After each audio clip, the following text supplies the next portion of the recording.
Capítulo 1. Em que Phileas Fogg e Passepartout reciprocamente se aceitam, o primeiro na quadrualidade de patrão, o segundo na de criado.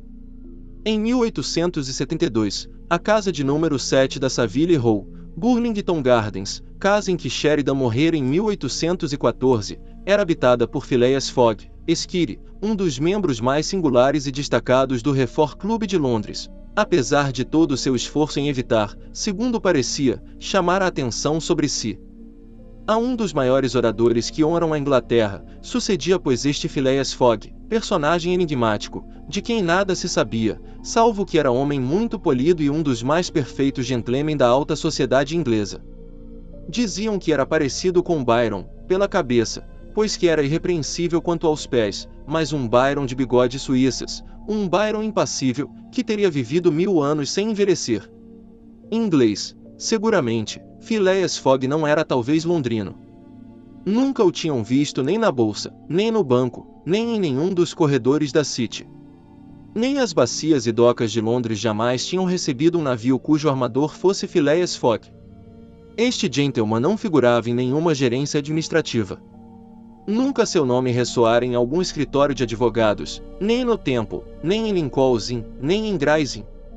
Jamais pleiteara a corte do chanceler, nem ao banco da rainha, ao tesouro, exchequer, nem a qualquer corte eclesiástica.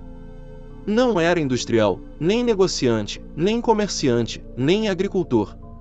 Não fazia parte nem da instituição real da Grã-Bretanha, nem da instituição de Londres, nem da instituição dos artesãos, nem da instituição Russell, nem da instituição literária do Oeste, nem da instituição do direito, nem desta instituição das artes e das ciências reunidas, que está sob o patrocínio direto de Sua Graciosa Majestade. Não pertencia, resumindo, a nenhuma das numerosas sociedades que pululam na capital da Inglaterra, da Sociedade da Harmônica à Sociedade Entomológica, fundada principalmente com a finalidade de promover a destruição dos insetos nocivos. Phileas Fogg era membro do Reform Club, e só.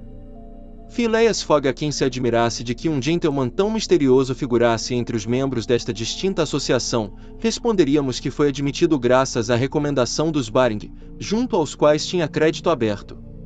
Além disso, Phileas Fogg apresentava um certo ar de respeitabilidade por serem os seus cheques pagos à vista, debitados em sua conta corrente invariavelmente credora. Phileas Fogg seria rico? Incontestavelmente. Mas como fizera a fortuna era o que os mais bem informados não poderiam dizer, e Mr. Fogg seria o último a quem conviria indagar. Em todo caso, não era nada pródigo, mas sem ser avaro, porque onde quer que faltasse uma contribuição para algo nobre, útil ou generoso, contribuía silenciosa e mesmo anonimamente. Em suma, ninguém menos comunicativo do que este gentleman. Falava o menos possível, e parecia tanto mais misterioso quanto mais silencioso se mostrava. Embora vivesse às claras, tudo o que fazia era tão matematicamente sempre o mesmo, que a imaginação, insatisfeita, procuraria ver além. Teria viajado? Era provável, porque ninguém conhecia melhor do que ele o mapa terrestre. Não havia lugar, por afastado que fosse, de que não parecesse ter conhecimento especial. Às vezes, mas em poucas palavras, breves e claras, corrigia os 1000 boatos que circulavam no clube a propósito de viajantes perdidos ou extraviados, indicava as verdadeiras probabilidades. E suas palavras muitas vezes acharam-se como que inspiradas por uma espécie de dom profético, uma vez que o que acontecia acabava sempre por as justificar. Era um homem que devia ter viajado por toda a parte, pelo menos em espírito. O que era certo, todavia, é que Phileas Fogg havia muitos anos que não saía de Londres. Os que tinham tido a honra de o conhecer um pouco mais que os outros, atestavam que, salvo o caminho direto que percorria diariamente para vir de sua casa ao clube, ninguém poderia pretender tê-lo visto em outro lugar. O seu único passatempo era ler jornais e jogar whist. Neste jogo silencioso, tão apropriado à sua índole, ganhava frequentemente, mas os ganhos nunca eram por ele embolsados e respondiam por uma quantia considerável de seu orçamento destinado à caridade. Além disso, é preciso que se note, Mr. Fogg jogava evidentemente por jogar, não para ganhar.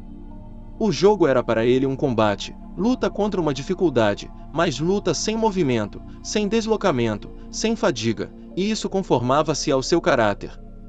De Phileas Fogg não se conheciam nem mulher nem filhos, o que pode acontecer às pessoas as mais honestas, nem parentes nem amigos, o que é na verdade mais raro ainda.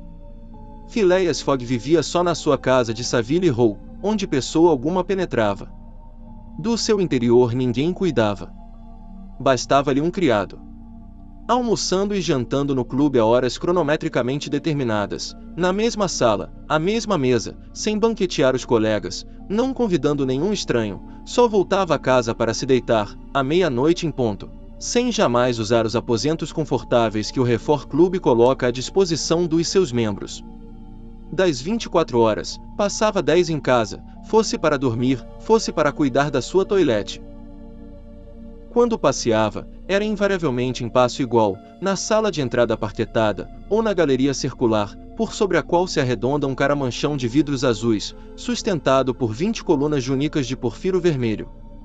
Se almoçava ou jantava, eram as cozinhas, a despensa, a copa, a peixaria, a leiteria do clube que forneciam à sua mesa suas suculentas reservas, eram os criados do clube, personagens de aspecto solene, em trajes pretos, calçando sapatos palmilhados de moletom, que o serviam em uma porcelana especial e sobre admirável toalha de mesa de linho e de saxe, eram os cristais do clube, de caprichoso modelado, que continham o seu sherry, o seu porto ou seu claret misturado com canela, avento e cinamomo, era.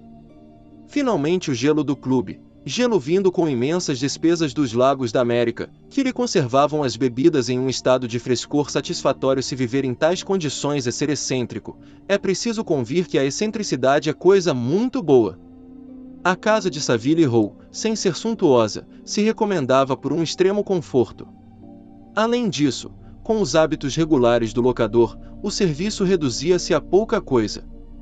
Entretanto, Phileas Fogg exigia do seu único criado uma pontualidade, uma regularidade extraordinária.